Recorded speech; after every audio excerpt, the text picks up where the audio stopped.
We are live. We are live, Anna, for our 21st episode of the Flowers and Friends talk show. If you are here with us today, we're missing Dionne, Anna. We are missing I know. the third musketeer here. But she is Yes. doing a wonderful art retreat, and it just looks like she is having so much fun I by know. watching I've her. been following her and I'm I- like, I want to be there. I It's know. so exciting. I'm so happy to be here with you. It's Friday again. I can't believe how fast time is going. Yeah, it is. It is going super fast. And thank you guys for tuning in today. I'm Kara Jamison. I'm one of the co-hosts of the Flowers and Friends talk show for Bloom TV Network. I'm a cut flower grower and educator, and I just love talking to everyone that we get to talk to. And today's going to be a fun episode, isn't it, Anna? Today's going to be an incredible episode. I can't wait to show all of you who our guest is going to be. I'm Ana Galena. I'm a floral designer, and I love talking about the magic of flowers when they're part of our lives. And Bloom TV has taught me so much about the world of flowers. But Flowers and Friends, it's like the perfect gathering every Friday where we get to learn new stuff, talk with friends, talk with you, our beautiful audience. Remember, ask questions, leave us comments because we love being here live with you. And that's what live is all about. We listen to you, we ask what you have to say, and we have a good time, don't we, Kara? We sure do. So let's get into today's show right now. Yay.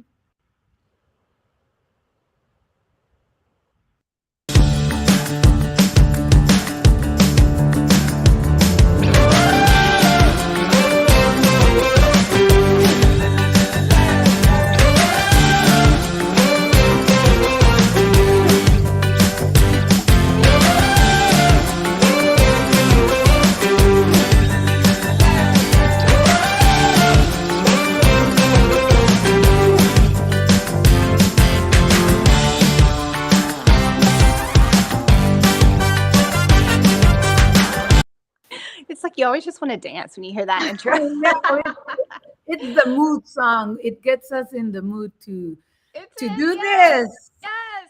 So, okay, last week we want to show you guys a clip real quick. We had Nina Beltran on, and she taught us how to start a oil floral painting, which I just had absolutely no idea. Did you know how to do it at all? No.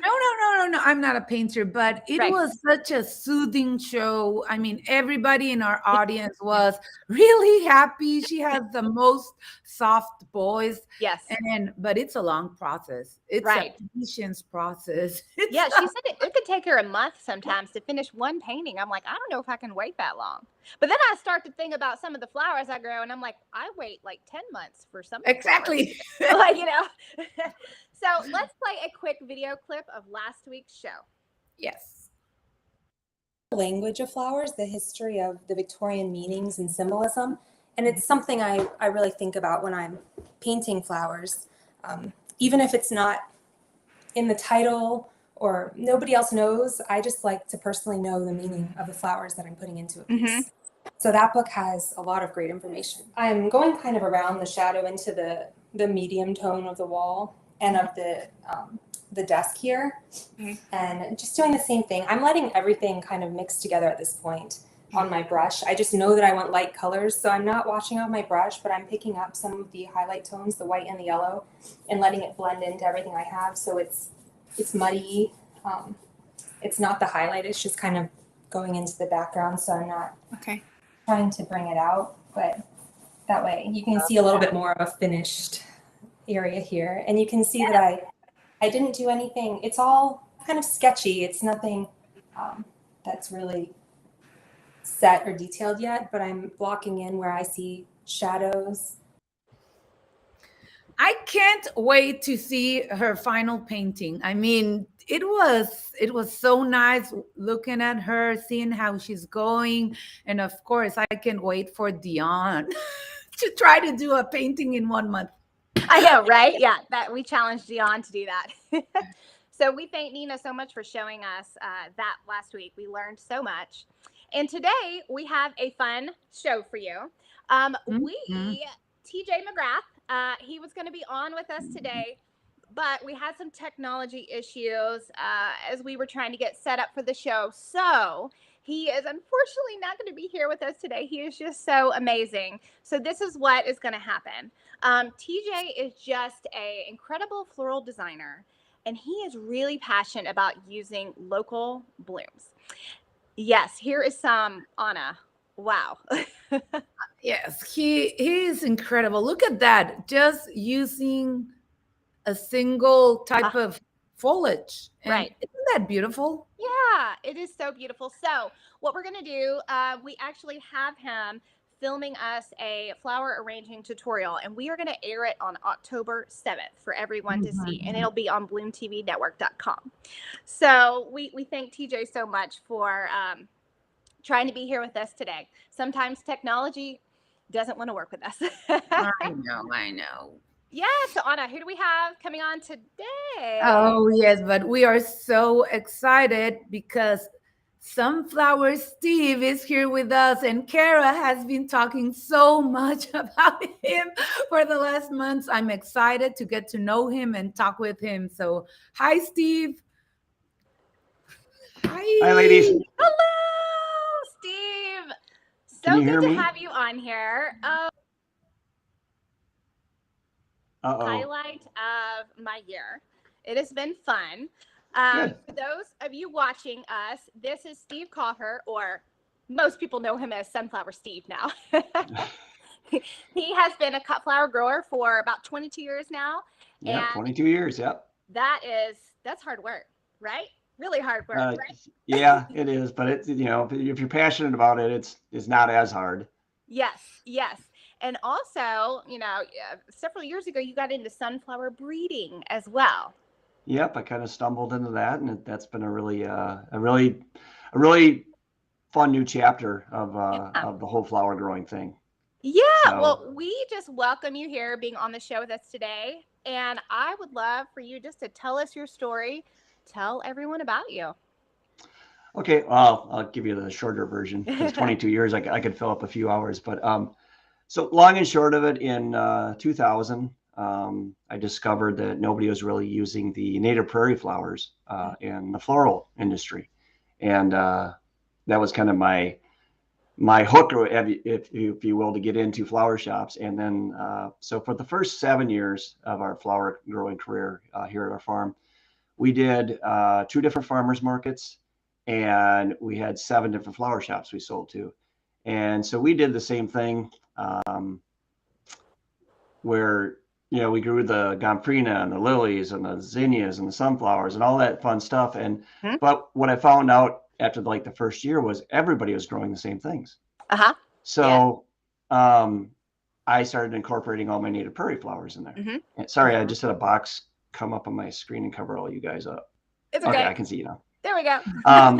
So anyway, I guess that was kind of my hook. And so for the first 7 years, we really just concentrated on farmers markets, like a lot of people do. You're kind of navigating, figuring out what works in your area, what's your niche, how are you different.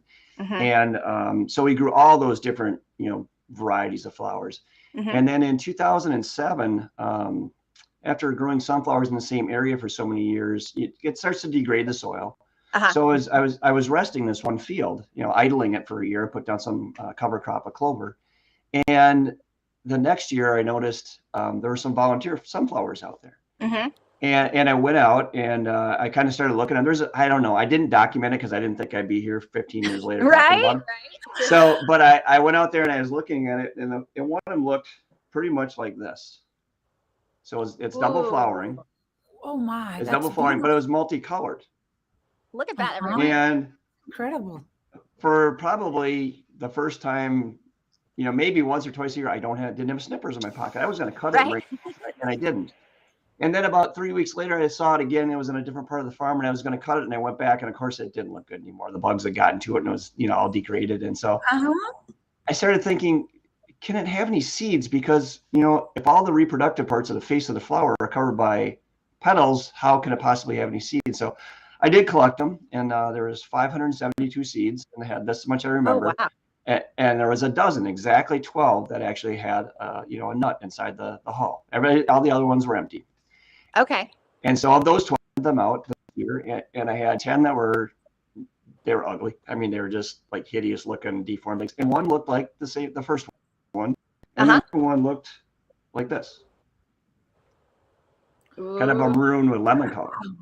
Kind of putzed around with them for a couple of years, and because I had the cut flowers going, and I didn't want to take away from that because that was my bread and butter, and when I had my nose down, but I just kept kind of getting nudged to work with those, and by year number, I think it was 4 or so, I finally had a fair amount of seed, and I stumbled into how to get more seed out of them, which I'm not going to tell you that, but secret. how to get them to be more productive. Because it took so Look at long those, y'all. to figure that out that in my brain at the time. Yeah, those are the minis. I call those the minis. So they're beautiful. My brain was still thinking cut flowers. I wasn't thinking gardener flower or anything. So I had a new hook. I had something different than anybody else in my area. So I started taking some of those to some of the florists and my wholesaler, and they were like, "Whoa, can we get a bunch of these?" I'm like, "No, I got like 100." So at that point, I kind of thought, "Okay, I'm going to start ramping these up for the cut flower world." And was that a picture you took? Yeah, that's yeah. So anyway, long and short of that, so we went in 2012. My wife and I decided to pivot. We decided to kind of get out of growing for all these different places, all because when you're trying to go 30, 40 different types of flowers to make all these different bouquets, every one of those has its needs, water needs, and they all have different bugs and things like that. So we decided to pivot to just sunflowers and zinnias for our annuals. We have a lot of hardy perennials. I've got like 3,000 lilacs in, and snowball viburnums and winterberry and things like that. But for annuals, we pivoted to strictly sunflowers and zinnias, doing 5-stem bunches on the wholesale level. And so for since 2012 till now, we plant about 30 to 40,000 sunflowers once a week for 12 weeks. Oof. And so we have a succession coming. Yeah. And we harvest between 1,000 every morning for 12 weeks. So that's amazing and a ton of work. So yeah. So in 2020, suddenly everyone knows what happened in 2020. I called to order my seeds for that year, and I usually order 300,000 to 400,000 of them, and he's like, "I have 50,000." What do you mean you only have 50,000? He goes, "Yeah, we only have 50,000." So I found another place I could order them from, and before I hung up the phone, I said, "Is there somebody there that would be interested in a new type of sunflower?" And she said, "What do you mean?" And I told her, and she got me in touch with somebody, and it kind of fell on deaf ears. But then there was one person really, really excited about it. And he came up to my farm and looked at them, and he was flipping out. And we did a little growing agreement, and they grew them out in California. And his company just decided it wasn't their cup of tea. They were looking for more of an F1 hybrid. Because they were thinking cut flowers as well. Right. And I woke up at like 2 a.m, and there's a whole nother story there. But I had heard the name Floret several times, and I'm like, "Who is Floret? Who is Floret?" So I Googled it, I found her, and I got in touch with her at Floret, and we talked several times, and I flew out there, and we did a agreement where she grew some up there and for me, and we had a long conversation. "You can sell these yourself, Steve. You should sell these yourselves. You should start your own seed company." I was like, "Whoa, wait, well, no, I just like doing my cut flower thing." So that's how I started getting into. I started, Sunflower Steve Seed Co. But so that's been a whole new chapter that we've turned to doing cut flowers and seed production. And I've been kind of rambling. Any particular questions you have? Oh man, I think one thing people may have a question like what's an F1 sunflower? Some people may be like, "What is that? What does that mean?" Oh, okay. When they're breeding for especially the pollenless types, they're breeding for something that's uniform. Every single flower is a monoculture. It all looks the same because when you're doing, arrangements, you want them to look, pretty much identical. And so you have to really breed hard to get towards those. And what I supplied them with seed was more of a mix. They're all over the board as far as, colors and sizes and all that. But I would like to say something about that. when you breed towards one characteristic, a lot of times you're giving up some important ones. Right. You're giving up maybe a susceptibility to powdery mildew or insects or wind damage. So a lot of those times when you get that specific flower you're looking for, it's at a cost. Okay. So that's one thing I've found with my flowers, my Van Goghs, is that they don't have I have no disease problems that I've ever seen yet. But so NF1 hybrid is basically a monoculture of something that looks identical to each other. Okay. Wow. Okay. So you have these beautiful sunflowers called the Van Gogh Fantasy Sunflower Mix. And tell us about those. So you actually released those to the public for the first time this year. And tell us, like, why? How did that come to be? After what, 13 years? Or was it 13 years? Yeah, yep, after 13. This is my 14th growing season, but after 13 years. After we grew them last year, after speaking to a gentleman at a large seed company, also Aaron, we just decided we didn't have enough to go on a full seed launch, because you need to keep like a third of what you produce the year for next year's seed crop. You need a third in case you get wiped out, and then the third to sell. And I wasn't quite there. So my wife and I, back in 2019, before the world changed, we bought a Christian youth summer camp in order to save it from closing forever. I love that. And ran the camp, and then we ran the camp. That first year was great. Well, then the last, then 2020 hit, and 2021. Well, it's hard to have summer camp without. So I came up with this idea, limited release last spring, and I partnered with a gal named from Roots and Refuge, and we did a podcast with her, and we did what we called a legacy sale. So I released just a small amount of seed at a much higher price to try to raise some money to help us keep our camp alive and help us get caught up on bills and such. And for that, I said, if we hit our mark of selling X amount of seeds, we would plant something called the legacy forest. So we did have to have part of the property logged off to pay some bills. And so we did hit our mark. And so this summer, the kids that are up there at camp, they planted 2,000 trees for us in that whole area that was logged off. Oh, yeah. It's wonderful. So 50 years from now, so 50 years from now, when I'm no longer here, my grandkids can take people there and say, one of the reasons that our camp is still here is because the people that bought my grandfather's sunflower seeds helped to build this forest here. So that was the whole idea. And it was a success. It was great. I couldn't believe the outpouring of support.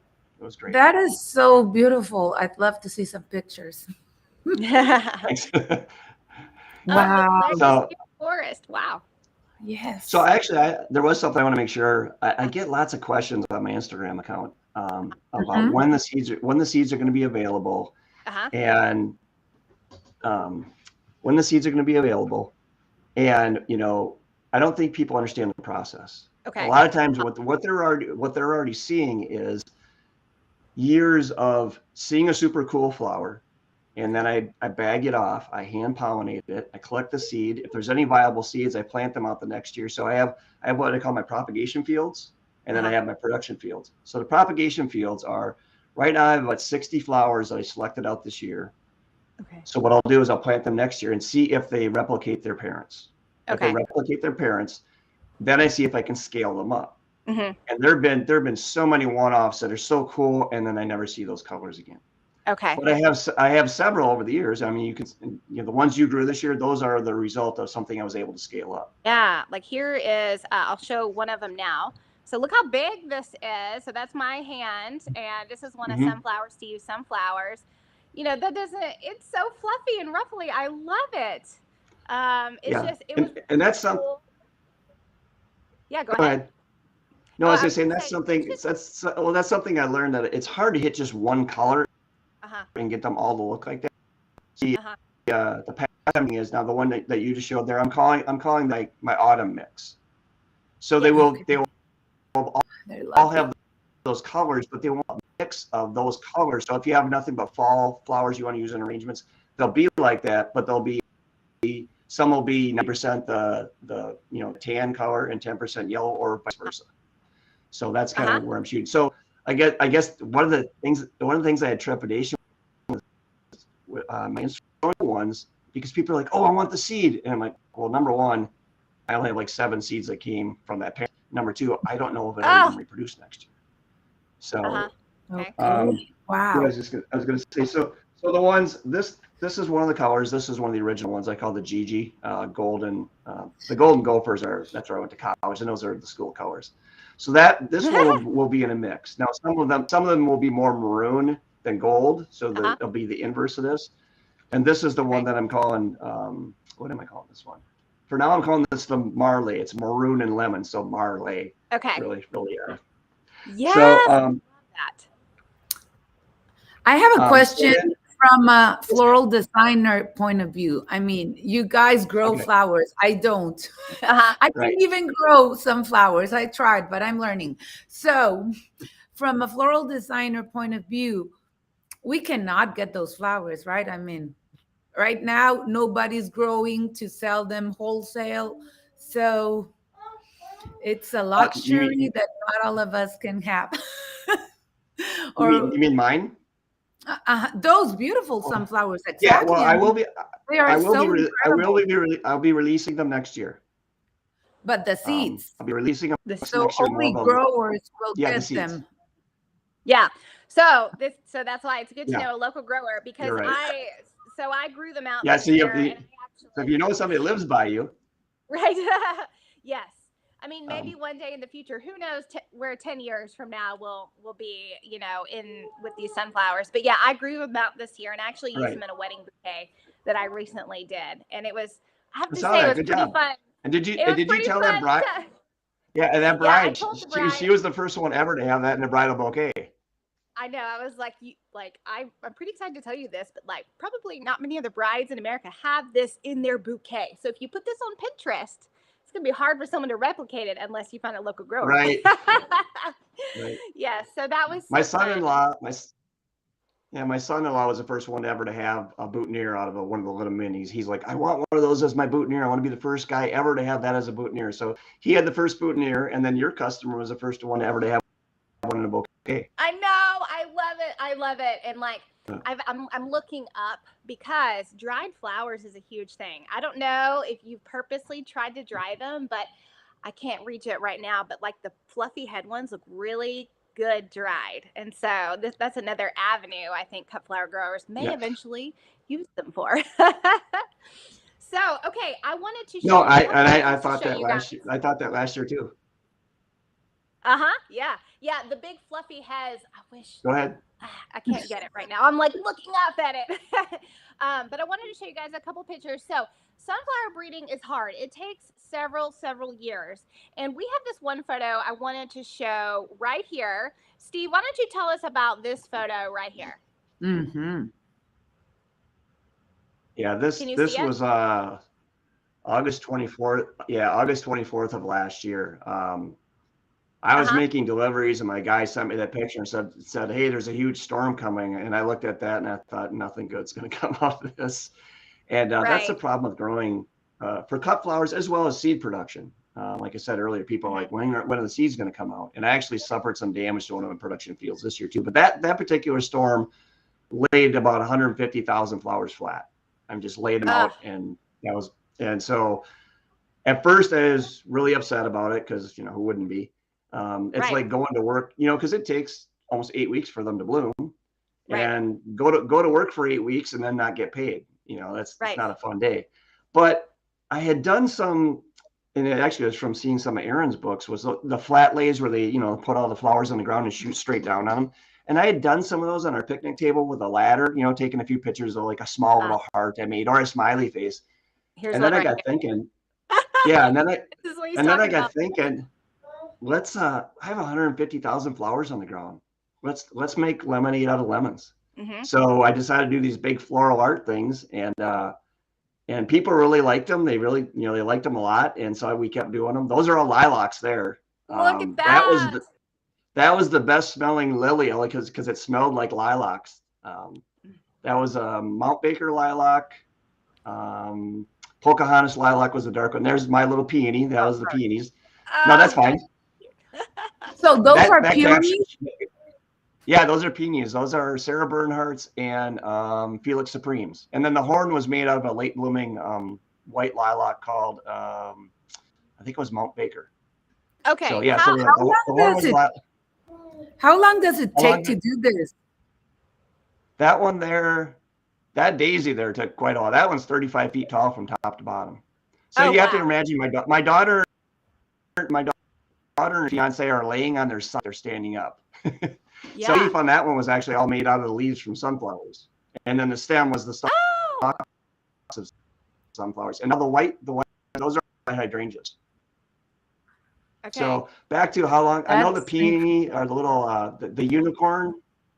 Yeah, the unicorn, that took us about 7 hours to lay it out. It took probably 2 hours to cut them all. The lilac about the same. I think the one that took the longest was the first one we did this year. I didn't send you a picture. It was a giant Pac-Man, but the blooms were so small because it was the first plant. It was the first planting, and it took us, I don't know, probably 10 hours to do that one. So, Oh, wow. so to people have asked, well, why do you waste all those flowers? And those actually they're not wasted. The ones this year, last year, those were we were taking up the scraps from the ground. But the ones this year, now I have 2 very large commercial growers, and they expect every week X amount of flowers. So if you're going to deliver 20,000 flowers in a week, you better plant 40,000. Okay. So that's I overplant every planting by 40 to 50%, so it covers me. So if all of a sudden in a week or 2 we've hit all of our purchase orders and we have everything sold and it's in the cooler and ready to deliver, anything that's left in the field, we could go cut and make flower art of. So, and it's been fun. It's been a blast. I have an idea in my head, and then I tell the kids, and they start doing it, and I come back, and then we start. It's cool to see from what I had envisioned in my head to go see on the ground. Oh, I So, love it. Okay, and we have yeah, I have one more I wanted to show ahead. you right here. And this, I wanted you to talk about. Look at this cute one right here. Sign up. Okay, tell people what they can sign up for. Yeah, that was to sign up for my newsletter. I had the kids make a giant smiley face, and the reason to sign up for the newsletter is, again, people keep asking questions. When are they going to be available? And if you sign up for the newsletter, I'm not a big newsletter guy. You're lucky if you're going to get one every 2 months. I'm too busy to do it. But I decided rather than try to keep on Instagram or put out, constant reminders, about once every month and a half, I'll put out a newsletter, what's going on at the farm, how the seed production's going, what it's looking like, and a possible launch date. So that's it, if they want to be in the loop on it, and where I can ship to. Unfortunately, at this point, the only place I can ship to is Canada. And I'm still trying to figure out the whole navigate the USDA thing on that. So although I don't know if I told you about that, somebody tagged me a picture last week. And it was a beautiful double flowering fall colored one. I was, oh, great job. And then I looked and it was from Slovenia. Oh. So I said, wow, great job. I can't sell out of the United States, so I don't know how it got to Slovenia, but good job. And wow. And then she tagged me back. So I got it from a friend from Canada. I'm like, okay, I don't see good job. I would like them to see these all over the world. I for years, I kept them for myself, jump up on my competition. Now they're sending me pictures from the gardens, and I can see the garden. And okay, this is weird. It never dawned on me people would just grow these in their gardens. Because I was thinking cut flowers the whole time. Yeah. So, That's what's so amazing about the flower world, that it gives you a different perspective of what we're doing. We're so into what we're doing, but then you start seeing it from a different perspective. For example, most people just enjoy flowers. They don't grow them. They don't do flower arrangements.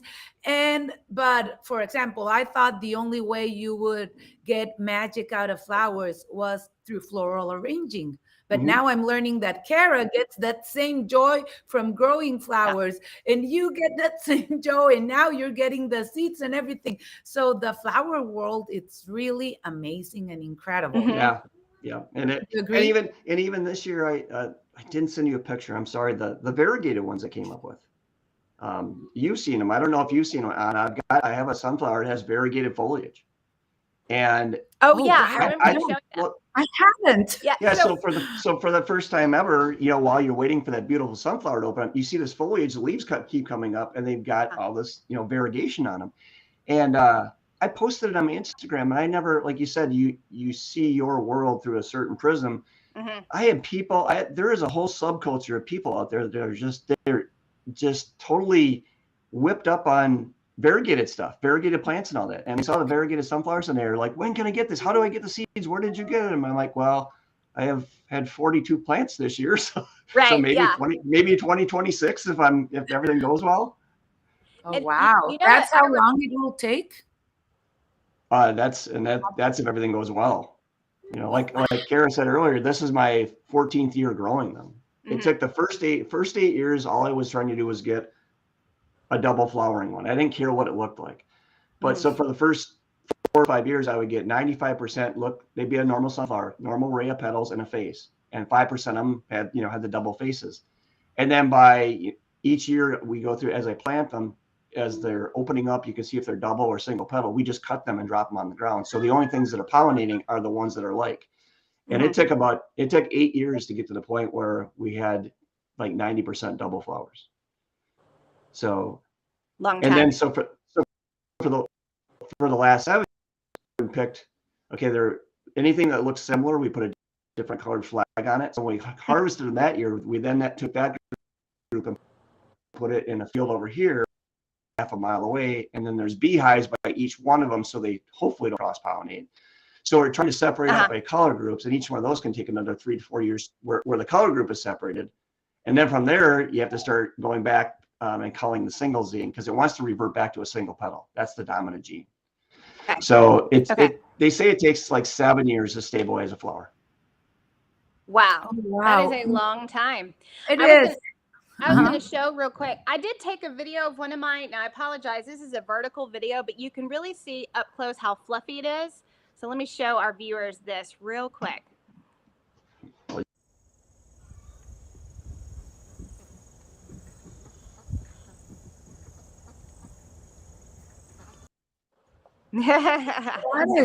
That is really beautiful. And I think it's amazing. I mean, this conversation with you, Steve, is so incredible because, as I've told you, I think most people, we just enjoy flowers. We just buy them and because we want to have them in flower arrangements. But to know the process behind what it took for that flower, for you to have it, and especially the sunflowers you're growing, they are so beautiful. Last week, when I think it was last week or 2 weeks ago that you showed them to us, and I was like, I think these sunflowers are gonna take over dahlias because sunflowers last longer and they're so incredibly beautiful. They are. I actually have, Kara, I'm curious. Did you get good base life? So I actually, right here. Kara, did you get good base life out of yours? Yeah, I was going to show you real quick. Okay. I actually have one right here, and I mean, this is definitely on its way out. I mean, it's drying, but this one is about 2 weeks old. But as you can see, this one is, it's not all the way dry, but this is going to be so fun to use in wreaths one day, like for fall design. Oh yeah, I mean, goodness, at like a week and a half, the flowers were still looking good. Very long base life. Yeah, very long. Yeah, and that's a lot of it too. I say a lot of it too, there's going to be an education with it because people aren't used to, they have no idea when to cut it at what stage. And I cut them when they're like, they look like a black hole or just getting opened up, and you can get 2 weeks easy out of them. Oh yeah. Definitely. I just sent you something on your phone. I don't know if you can use it, but it was the variegated ones when they're growing before they're blooming. Okay. My first thought, let's see, I'll see if we can upload it real quick. My first thought, this is why it's always good to like put stuff out there because you never know what other people may think.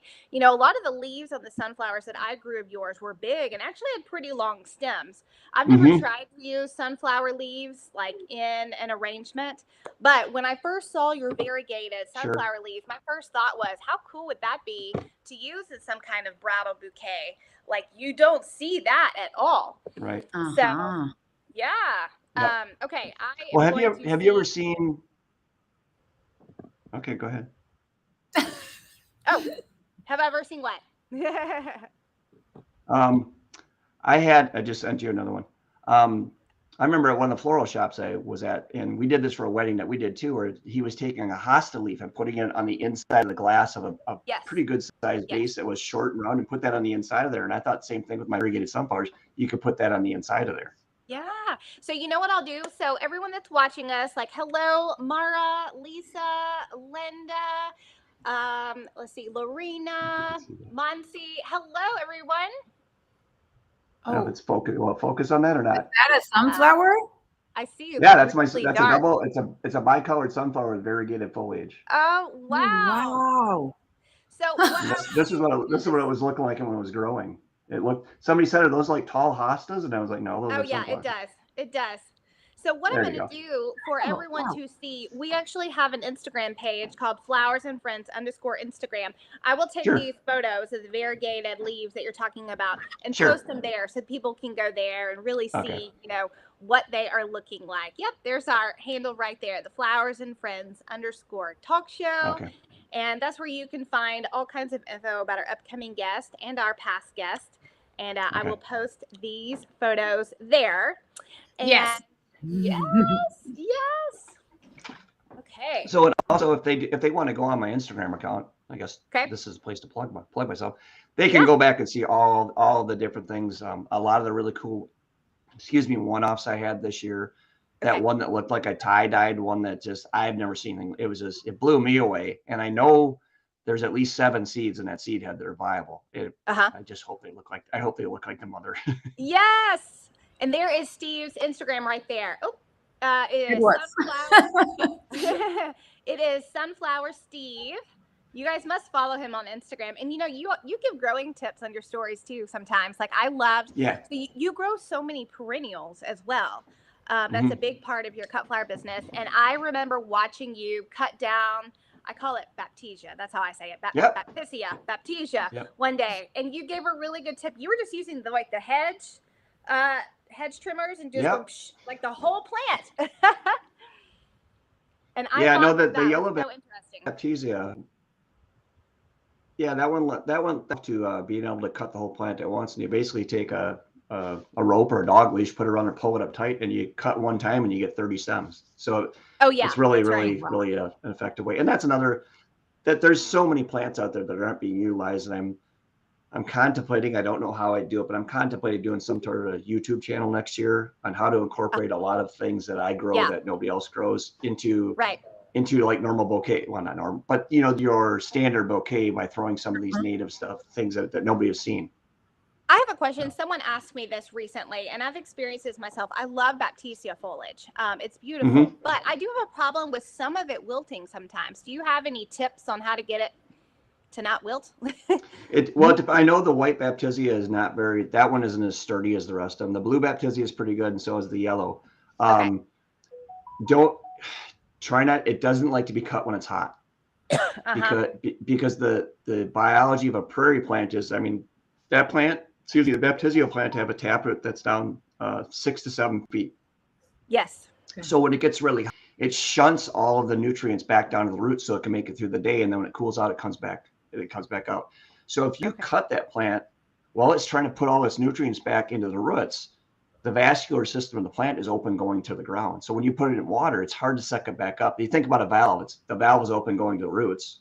Okay. So it can go into a state of torpor during the day, and then in the evening it kind of opens back up. That's a simplified version of it, but cut them when it's cool out for sure. A tip I always used to give people at farmers markets was, if you really love your cut flowers, and Anna, you may know this. I can't remember who told me. It's nothing I came up with. They said, put the flowers in distilled water, because distilled water is deionized, so it's really hard for bacteria to grow, and so it's much harder. So you put it in deionized distilled water with professional flower food, and they should be fine. I've never heard of that, and I'm gonna try it. Oh wow! Really? Yeah. Yeah. It's just hard. It's just harder for bacteria to grow in deionized water. Interesting. I did not know that. That's a really good tip to know. That's great. Shoot, I just gave away a whole YouTube channel. No. I love it. So, okay, so I am going to give you one tip, for anybody that's aspiring to be a cut flower grower, not so much the flowering, but anybody that wants to be a cut flower grower. And I stopped at a flower farm last night on the way home from Arkansas. I visited 3 different farms 2 days just to go out and, like you say, see how things are really. And I was so proud of the one I got there, and she had a 6x8 walk-in cooler. And if you're going to get into any kind of cut flower growing, that is my biggest thing of advice. Even if it's a refrigerator, get some way to be able to hold the flowers and let them condition so they're not degrading. If they're in the cold and sucking up the nutrients slowly, the petals don't have a chance to dehydrate and then rehydrate and wreck the cell structure. If they're in the cold, hydrating with fluid or food, it buys you so much time. So it does. That's my one tip. Yeah, get a cooler. Yeah, I have a cooler. I'm in my floral studio. That's like the first thing we did. Yay, good job. Yeah, I built a floral cooler, and I've noticed that too. Like some flowers that would normally crash when I would take them inside, if I put them in my cooler to give them that chilling period, they perked right up, and they did so much better. And so, well, here's something.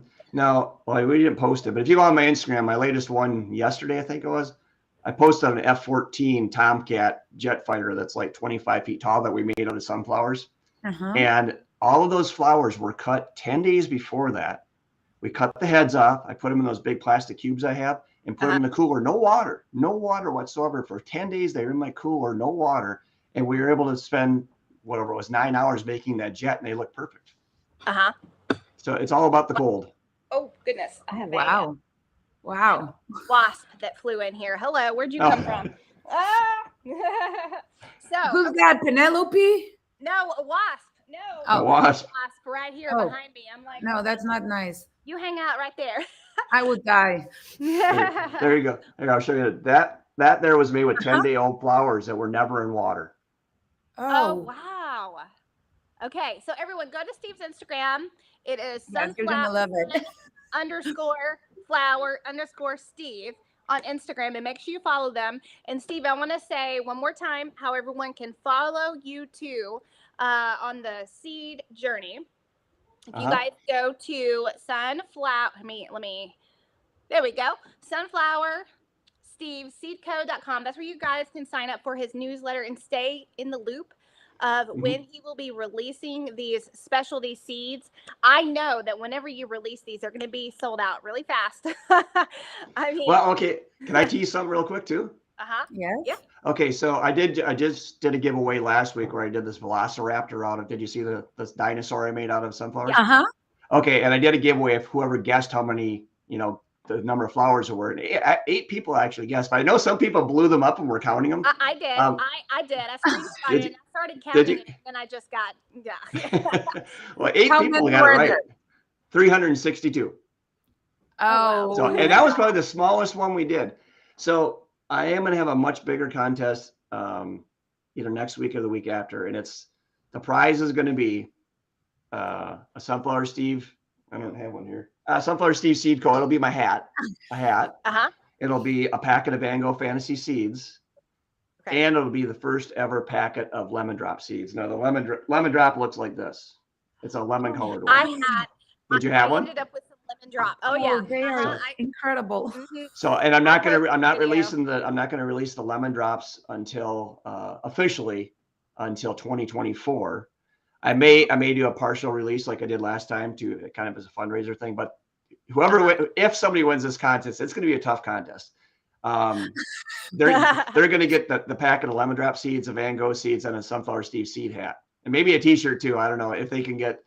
You'll see if you sign up for my newsletter. I'll let you know about what the contest is, or my Instagram. Actually, I think I'm only going to do it on my Instagram page. So. Love. Okay. Well, actually, speaking of contests, I want to tell everyone. Did you like how I segued that for you? Oh yeah, that was amazing. That was amazing. Actually, so we have a contest going on for BloomTVNetwork.com.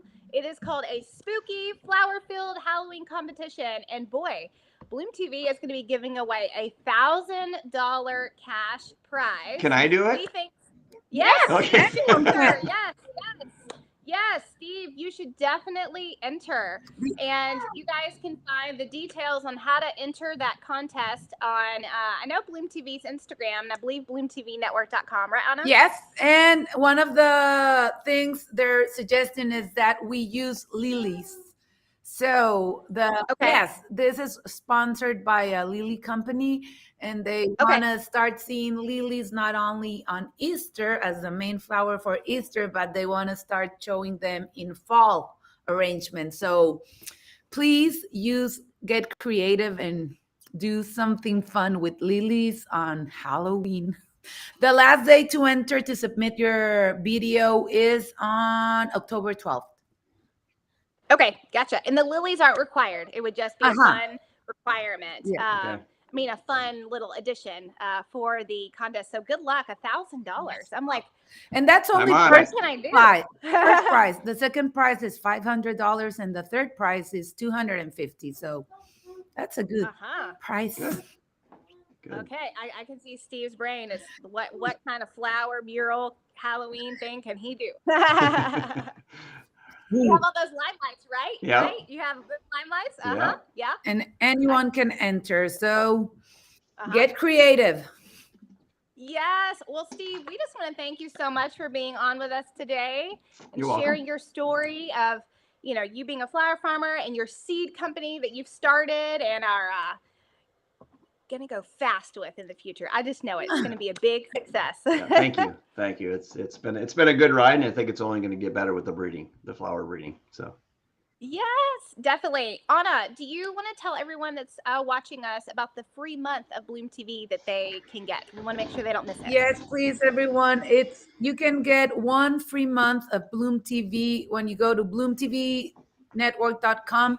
And when you sign in and get all your information, use the code FLOWERS. You will get the opportunity to see more than 300 videos on everything flowers. Flower arranging, growing flowers, gardening, painting flowers, cooking with flowers, meditating with flowers, everything and much more than you can imagine. DIY projects. It's really a blessing for me. It's like, oh my God, I love going into Bloom TV. And we have new content always. There's always new content coming in. So please join. You will love it. I guarantee it. Yes, and if you guys ever miss any of our talk shows right here, you can always watch that for free on bloomtvnetwork.com. This is episode 21. So we've had 21 great episodes with a lot of fantastic guests that I know Anna, Dionne, and I have learned a lot from. We have done some things we never dreamed of. Like we love to talk about the floral ice and the ice buckets, and like we never dreamed of doing that. So yeah, it's just really great. So yes, so thank you, Steve, for being You're welcome. Thank you, ladies. Today. Thank you. And before we go, let's give a huge thank you to our sponsors. Yes.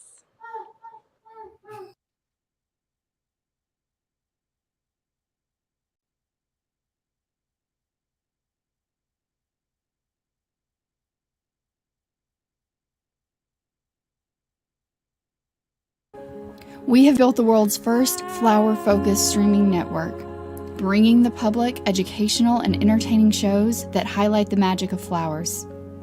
Learn how to heal through flowers, cook with flowers, design your living space to reflect nature, make crafts using florals, sustainably garden, and so much more. We are your network for all things floral. Join us at Bloom TV as we help bring beauty to the lives of people and the planet through nature's most beautiful creation, the flower.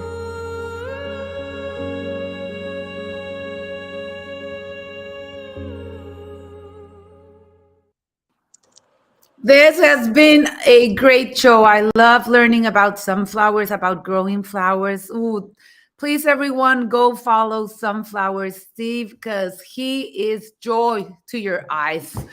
Yes. The sunflowers definitely are. And we thank you guys for being here with us today. Anna, they can join us next week, right? Oh, yes. We're here every Friday at 10 a.m. Pacific time. And we always have an interesting guest with whom we are learning so much about the flower world, getting inspiration. And we're always trying to have a good time. No, we're not trying. We have a great time. Yes. So please join us next week because everything is better with flowers and friends.